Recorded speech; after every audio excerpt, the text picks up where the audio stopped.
A little while ago I made some objective markers for my bolt action armies. Some intel for my Soviets, medical cart for the Germans, and the Brits got fuel. Now I have 3 more armies, and so I should make more objective markers to go with each of those. So I started digging through my bits box, and almost instantly I found the perfect piece for my Americans. We all know Americans love their machine guns, and to feed those, they'll need a whole stack of ammo. As with my other objective markers, I'm going to match the basing of this to the basing of the army. So I smoothed out some milliput over a 32mm base and ran my cobblestone texture roller over it. Now if you see here, I clearly hadn't flattened out the milliput very well, and I got this fairly large dead spot in the middle. And so, very easy to fix, I just smush it all back together and try it again. That's something that you don't necessarily always consider with milliput. If you're using a roller, you need the milliput to be fairly flat and even. But it's no real drama if you get it wrong, just smooth it out and have another go. I had a bit of trouble finding something suitable for my Japanese until someone at my local group suggested I make a tunnel entrance, something that would be quite important for the Japanese to conceal or use. So back through my bits box I went, and I found some wooden shields. Probably from an old high fantasy sprue or something, but one of these will be the perfect wooden hatch for the tunnel entrance. I still had some milliput left over from the cobblestone base, and so I smushed everything I had left into a bulge of a hillside, and that means that the hatch would be at an angle rather than just boringly sitting perfectly flat. I had some 3D printed banana trees that sort of fit the Pacific Theatre, and so adding a few of those, but some of the leaves were breaking off, and I had the idea of kind of resting them over the hatch entrance as if someone has at least tried to conceal it. For my Italians, I had a far easier idea in mind, and I went specifically through my vehicle spare parts and just grabbed a bunch of leftover stuff. A toolbox, steel cable, wheels, that sort of thing. And I glued them down in hopefully an interesting layout, and with that, it's time to prime and paint the 3 objective markers. And that's one of the things I really love about this type of thing, is that they are just super easy to get stuck into. Use a few spare parts, cut them up, and just glue them together.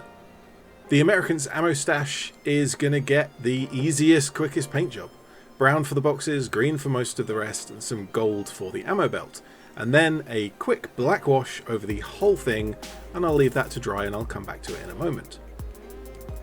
For the Japanese objective, the wooden shield is already nicely painted, making things even easier than the others, but I wanted to paint up the banana tree with tan trunk and dark green leaves with just a little lighter green highlight before I gave the whole lot a brown wash. Lastly, for the Italian objective, similar to the others, I put silver for the metal pieces, browns for the leather, and then just a black wash over the whole thing. Because these are kind of only objective markers, not proper models, sort of just behaving as game tokens, they don't necessarily need the nicest paint jobs ever.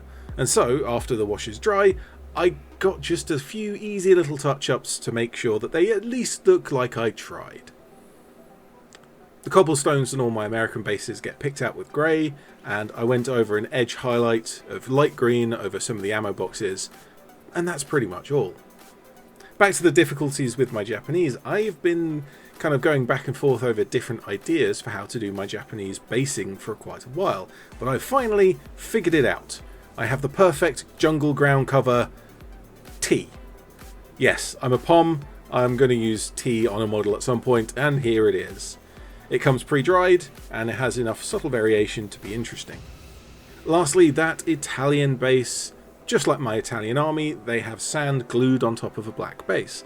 This is because I don't actually paint the sand really, but it does get a black wash, as shown earlier, and a little dry brush of ochre, which keeps a lot of the tonal variation that exists in the sand. And there you go, that's it. 3 more objective markers to add to the collection. These are really just a fun little project to get stuck into. They take almost no effort at all, and are just a nice refreshing change from painting yet another mob of 30 infantry. And yes, I am realising the Japanese tunnel entrance objective does look quite a bit more like a pirate theme than a World War II theme. Oh well, I guess I'll live with it. So I highly recommend you dig through your spare parts and see what you can come up with to make some companion pieces for your latest army. Something that they might want to fight over or recover or deny from the enemy. Or just an iconic thing that you can put next to your army and look cool. A fun little project, takes an afternoon, get stuck in. Post a comment if you have any ideas about similar ideas or objective markers for your own, but for now, I'm ED-SKaR, always will be, and thank you very much for watching.